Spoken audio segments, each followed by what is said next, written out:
Welcome to episode 18 of the Perspective Shift podcast. This episode is about social masks, how and why they develop in our childhood, and how they show up and manifest in our adult life, and how do we actually differentiate between them and our authentic self, and how to get rid of them in order to get closer to who we are deep inside. We hope that you enjoyed this episode, and let's get into it.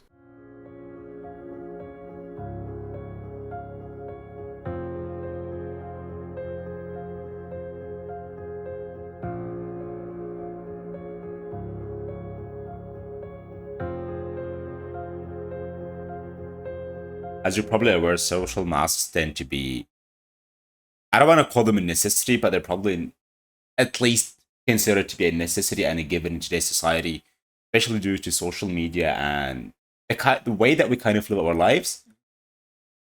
And people kind of perceive it as a given that we're going to show sort of a persona, maybe, or a part of us that's not really who we are, whether it's in social media or in our small social circles. In that process where we are considering always show it up and that taking it as a given that everybody else is doing that, we, at least I imagine that we tend to forget ask ourselves important questions of whether this part of me is a mask or not. Why am I even wearing this mask? And what are the purposes that these masks serve? And then we end up kind of forgetting to differentiate between, again, what's a mask and what's not. And we kind of end up losing a sense of who we are or who we could be. And then we just get stuck in this spiral of either not questioning it or questioning it a little bit too much. These are all details that I want to get into later. But before we get into all of these details and start getting stuck in a loop ourselves, I want to ask you, how would you define a social mask for yourself? Okay, so I think it's very important to understand the definition of social mask and how they build up so that we can differentiate in the first place between who we really are and the social mask that we are wearing. So the way I see it is that, when we are children, we like to do the things that we want and say whatever is on our mind without regard to what other people are thinking or doing or saying, because we just are not developed enough to think that far, to be more self-aware and more aware of the behavior of other people. But when you grow up a little bit, you start to develop your cognitive functions a bit further, and you start to realize that what you say and do has consequences, and people are going to react to your behavior, and they're going to say things that might be hurtful to you. You're going to start to feel this range of emotion, whether they are positive or negative, based on the reactions of other people and what they think of you, or at least what you think they think of you. And the negative emotions that are going to hurt us, we don't want to feel them. So with time, we start to adapt certain things from the external world, maybe behaviors that we liked in other people or we saw on TV.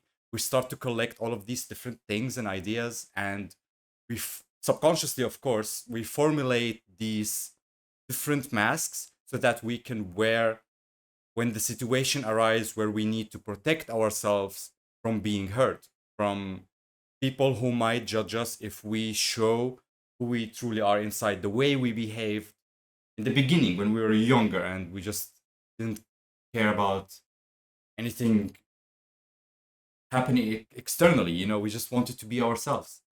So basically, these different masks, they stay with us when we grow up. They don't go away. It's not how it works, since we formulate them subconsciously. So at some point when you grow up, you keep wearing these different masks, and you might not be aware of it. Some people are aware they're wearing a social mask, but I'm pretty sure a lot of people aren't even aware it's a social mask. Do you believe that? So, what you've said so far is technically related, mostly at least, to our childhood. When we're kids, we're not aware. That's where it all starts. Exactly. So technically, I also happen to believe that even at a older age means, I don't know, early adulthood Sure. to even later in life, we also tend to develop social masks. Yeah, yeah, that's where you develop them more consciously, I would say. Exactly. But so you develop them more consciously because of situation that you want to avoid, but that could also happen subconsciously. Now I want to go a little bit to the other end of the spectrum here and include psychopaths in this, in the sense of I believe that there's multiple different kinds of social mask. There's the social mask that you developed as a kid as sort of a coping mechanism, which is technically what you describe. And then there's the social mask that you developed as an adult. I would say probably due to your lack of interest of dealing with what you would probably call to yourself as bullshit situations, and then you make a mask consciously so you can not deal with these bullshit situations. Basically, you're still avoiding things. You're protecting Exactly. yourself in a sense. Exactly. That's the essence of it, I would say.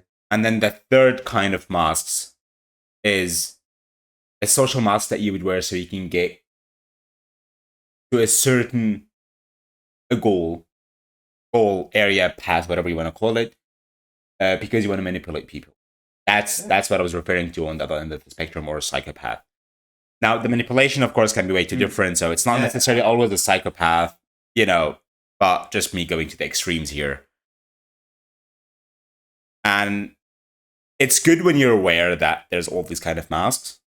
So when you're dealing with someone and you have a thought that they could be wearing a mask, so you can start to figure out what kind of mask, why they're wearing that mask, because then it's going to lead Are you they to even having aware of it? Exactly. And that's going to give you a little bit more of an understanding, maybe a little bit of empathy toward that person. Sure. But now that we've defined what a mask is, now comes the question that I kind of want to get a little bit into deeper today, which is how would anyone even differentiate between what is a mask and what's not a mask of us? To elaborate on this, I've mentioned this before to you at least, that I like to look at life as sort of a puzzle. You've got this big puzzle, and kind of every experience that you go through, every way that you define yourself, every kind of bits of information is a piece of that puzzle that you put together so you can build up the bigger picture. Sure. And the bigger picture is kind of what defines you because of all the smaller pieces. And sometimes these smaller pieces are, if they're like flipped around, that's what I would at least call a mask. And if they're not flipped around in like the right place, then they're just a part of us. But sometimes people have, even me included, to be honest, I don't want to just say people, have a little bit of hardships trying to understand or differentiate between, is this piece, is this part of me, is it really a part of me, or is it a mask that I've been wearing? And then people end up getting lost in that spiral of thinking. I mean, I would say when you go back to your childhood, a lot of things can be revealed, but not everything, to be honest. Like, if you remember what you liked to do as a child before all of this, we had an episode on our inner child and everything, that when you go back there, whether it's through meditation or other methods where you remember how you used to behave as a child, certain things become clear, that they are part of you, that they are genuine, that they are related to your brain wiring. And you realize that there are other things that have developed with time. And there was also this method that you mentioned when you backtrack, like 2 years ago, 3 years ago, 4 years ago, until you discover, where did things start? When did I start to behave in this way in front of people? When did I start to hide that part? But I would say that is not necessarily enough. There are certain things that will be revealed by themselves with time. Definitely. I've noticed this when, let's say, I'm in a work environment and I have said things and behaved in a way, and then when I go back home, I lay in bed, just I feel that I wasn't true to myself at that moment. And that's when I realized, okay, I didn't really believe that opinion. I didn't really believe that thing that I was talking about. I was just hiding something for some reason that I was not sure about. So it just happened that in that moment, I realized that. So I think it's very important when you're trying to figure out if it's a social mask to be patient with it and not to jump to the first thing you think of as that it is actually who you truly are, because I think it's a process that you need to figure out with time. Do you have any other perspective on that? It's hard to differentiate between them. Um, so that's an example that happened. I was talking to a friend about it a few days ago, and he was saying that how he behaves differently at work, he behaves differently at home, he behaves differently with this friend and or with that friend or in this circumstance or in this event. And I basically told him that I look at things, a puzzle, of course, example, and then it's like this is who you are, and there's a list to all the parts of you. So like there is the serious part, there's the funny part, there's the empathetic part, there's this and this and this. And they're kind of like they're not really parts, they're all just who you are. You know what I mean? Sure. It just different qualities and different powers, if you want to call them, different weaknesses, different strength. And it depends on the situation that you're in.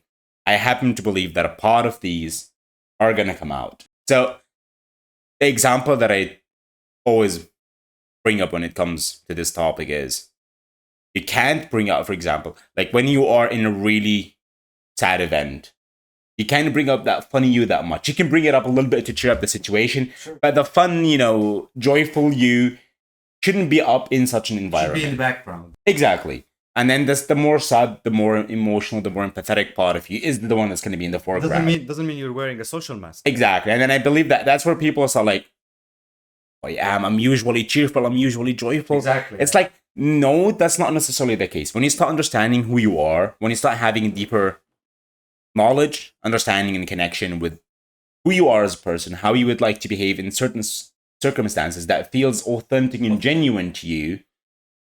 And then when these circumstances come or happen and you behave in a certain way, I feel like there's a kind of a split second where the brain just goes like, this is who I am or this is who I'm not. It's split second of a reaction where like when you're starting to say something, you're starting to behave in a certain way, and the brain just goes like stuck. And then you either decide to entertain that thought, of course, and like am I actually saying it or not, and you decide to ignore it, and then you start lying to yourself that this is who you are or not.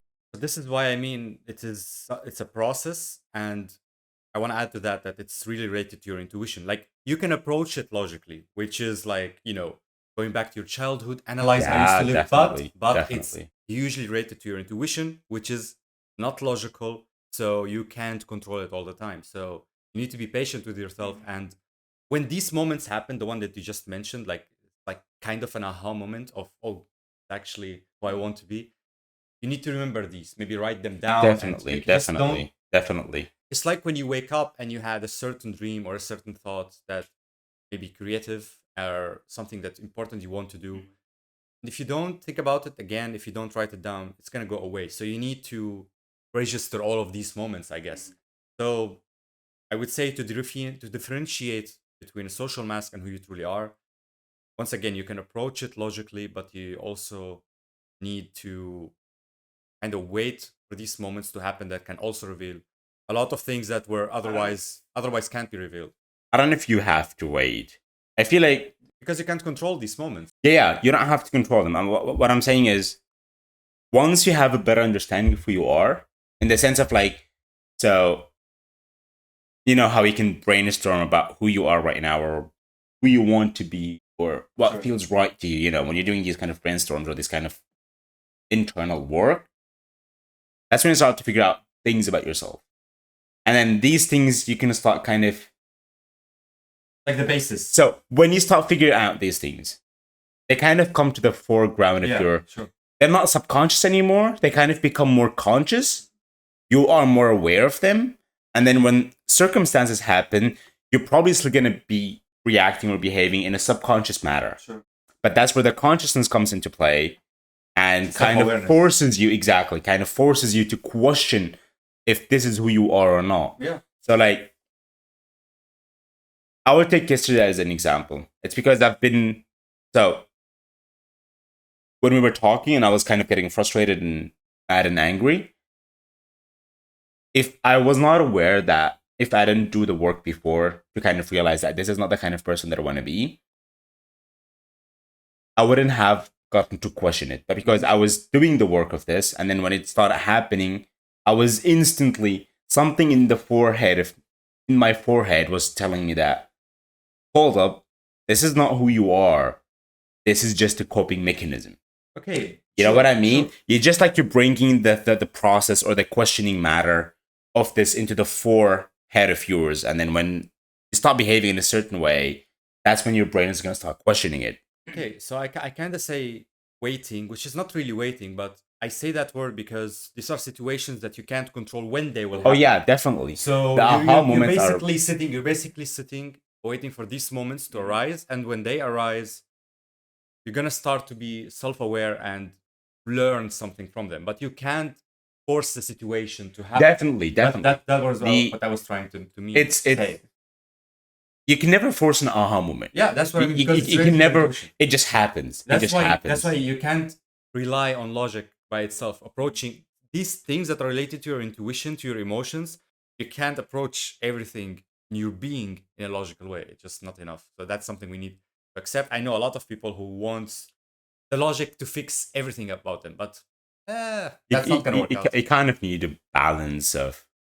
At least I happen to believe that logic is not enough, but also being only emotional is not enough. It's like you kind of need a mix. You need both. So the logic would like tells you what to do or how to approach it, but the emotional aspect of the matter is kind of what makes you actually do it. Sure. You know? Yeah. So like all of us logically want to be better, or all of us thinking logically that we want to be better, that we want to do this and that.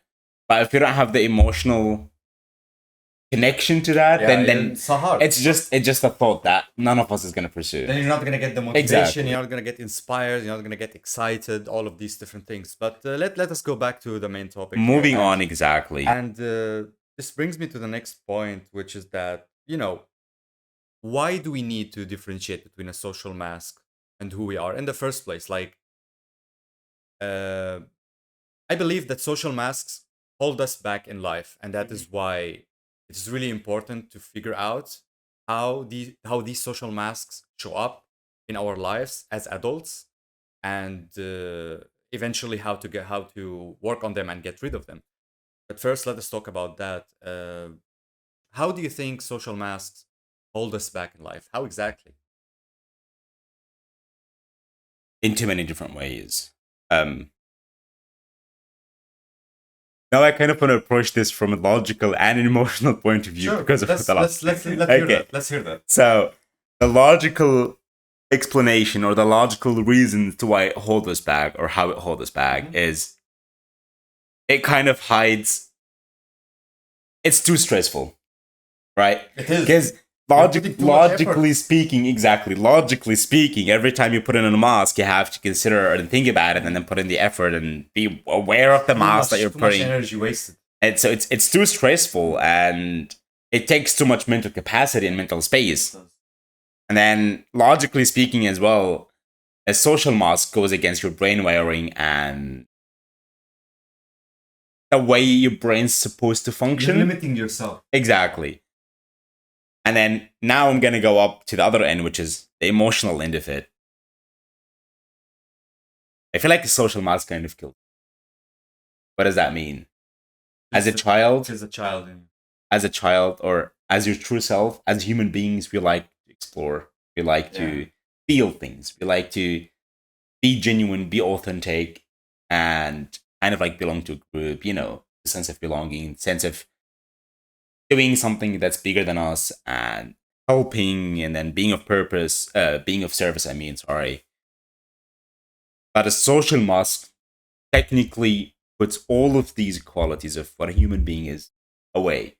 Instead of being curious and asking questions, the social mask is going to be like to hide it or maybe ask too many questions, so that then the joy and the curiosity and then the fulfillment of these curiosities kind of either not used at all or too overused that it burns out. Yeah.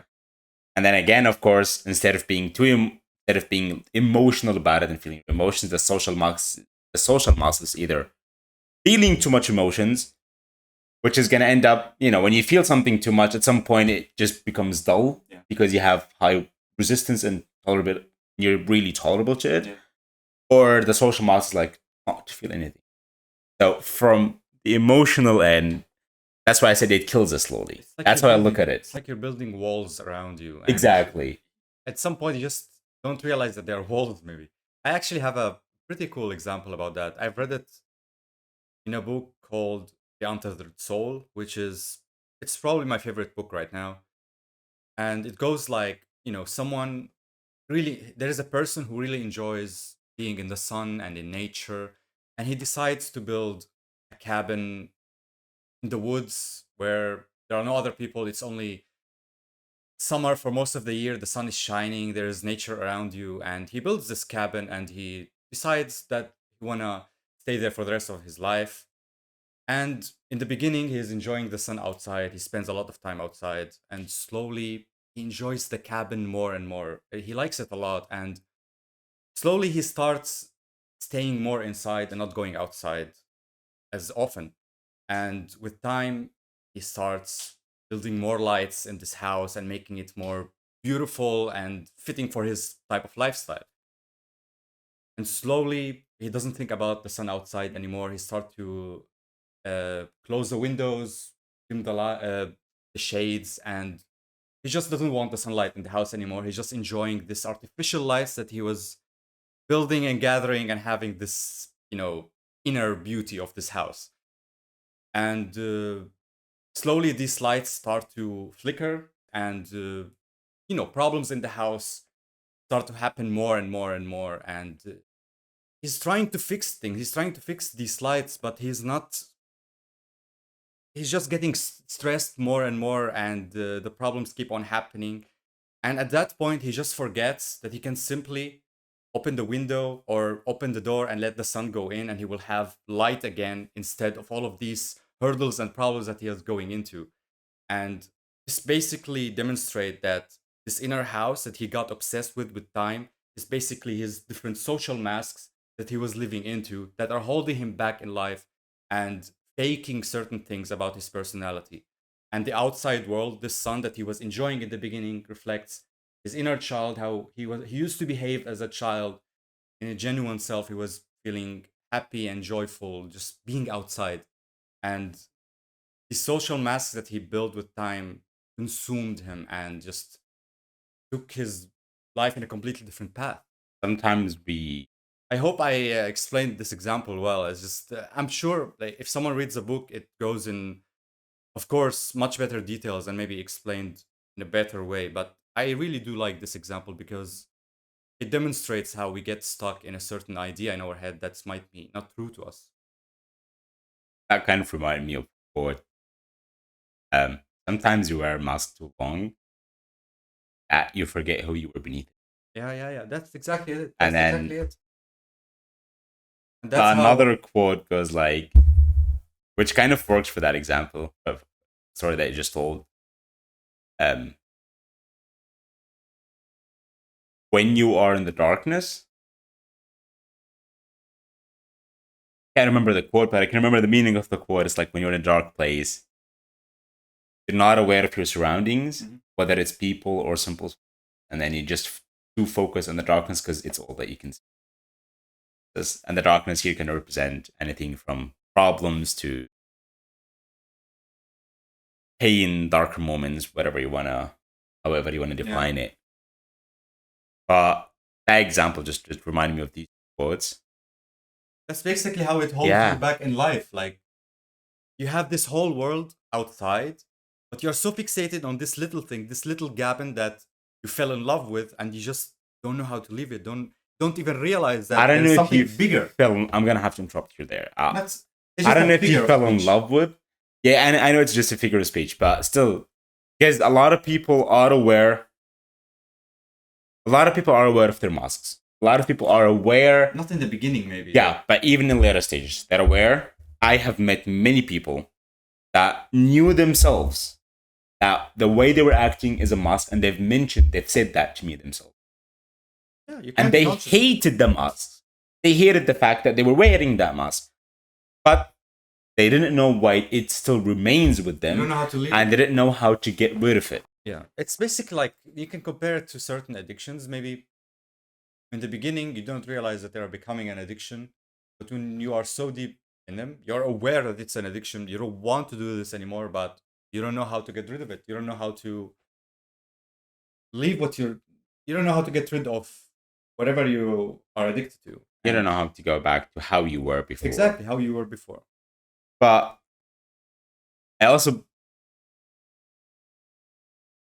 think that instead of worrying about how to go back to how we used to be before, I believe like you can, which takes me back to something that I said like last episode, I guess, or the one before, which is instead of fixing, you start want to build. You just start want to building. Yeah. Instead of trying to fix it and go back to how we were before, I like to believe that you can just start focusing and fixating on how to take it to the next step in the sense of how to build the life that you want and what are the steps. Instead of focusing like, okay, I used to be not addicted or I used not to have a mask, so how can I go back to how I used to be before this mask, or how I can go back to how I used to be before I got addicted. I believe that if you do the shift of mentality of like from this to I don't want to be addicted anymore to this drug or to whatever it is, or I don't want to be wearing this social mask anymore. I want to start behaving in a way that makes me joyful. You don't have to go back And necessarily. then exactly. That's the shift that happened with me actually not long ago. But I realized that I'm always trying to go back to how I used to be before. You know, when I was more genuine, when I was more curious, when I was more open to life. And then what happened to me with that this aha moment again, this mental shift was like, why am I trying to go back? Am I not supposed to be Sometimes it's not focusing on not focusing, but am I not supposed to be just like more open and then just let things go and kind of build to the life that I want to be, that I want to have for myself, instead of trying to, oh, I used to be like this, I want to go back to being like this. Why do you want to go back to being like this? Why not just try to aim to become like this? Yeah. You know what I mean? But and I feel like there's a huge difference between these two. Because like going back to being like this, it's like you want to backtrack all of the shit that you went through, and then I don't know, go back to that person that you were before. But it's not only that. It's not only that. Like the person before you started to wear the social mask, or the person who didn't have the experience, who started with the addiction, he started for a reason. There were reasons. Maybe they were even good reasons. Exactly. So do you really want to go back to that point where you were so, let's say, weak and fragile that you had to build this social mask or to follow that addiction? You don't want to. You are a stronger person right now because you realize it's a problem and you're committed to get rid of that problem. So you are stronger than that person who was before wearing the social mask or taking the drug or whatever. So that's where the way you phrase it is actually pretty nice, that you're trying to build instead of fixing, because you are technically evolving yourself. You are moving on, but keeping up with the mentality and the things that you are learning. Exactly. You don't have to go back to that point where it's like going back in time. That's senseless, to be honest. But I believe also that if you want to do it this way, if you want to get rid of the mask and you want to try to build for the future, I believe that you should also be aware why you have that mask in the first place and why it has remained with you this far. You need to know the rules. What the purpose? What's the rules? The rules in the sense of like, what happened that I got this mask, and what happened so that I keep on wearing this mask. When does it arise? Exactly. And then when you start having a little bit of understanding of why you have that mask in the first place, why does it remain within you, why and how and when do you wear it? I believe when you have these understandings, that's how you can start building up for the future. Yeah.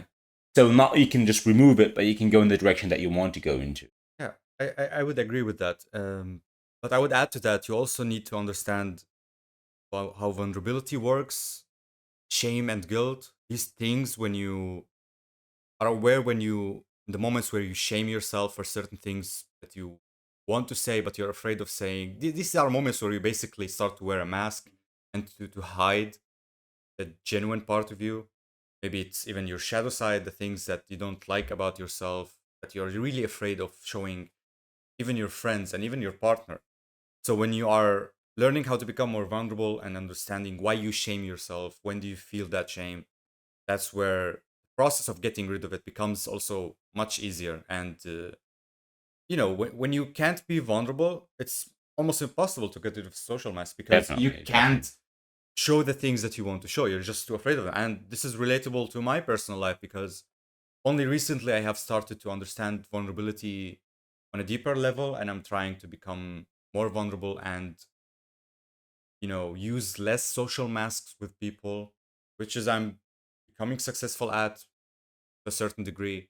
And once again, it's the process that you have to work on. It's not something that happens in an instant, just like basically everything else in your self-improvement journey. we've mentioned this like 100 times Exactly. probably. And I would mention it again and again because Yeah, definitely. It's a good reminder very important for us, actually, even before anyone else. Yeah, even I forget that. Like, why am I not improving at this in the pace that it's a process. Some days you're gonna notice a big difference. Other days you're gonna feel like you're going back, and it's ups and downs. And you just gotta realize that in the big picture, you're still heading in the right direction. It's you're still going forward. But when you look at the days like today, tomorrow, it might not seem that way. So that's it for this episode. If you've managed to reach the end, thank you so much for watching. And if you have any feedback, you can reach to us or write a comment letting us know what we can improve, what you think in general about the theme of this episode and the podcast in general. So thank you so much for watching, and we'll see you in the next one. Thank you.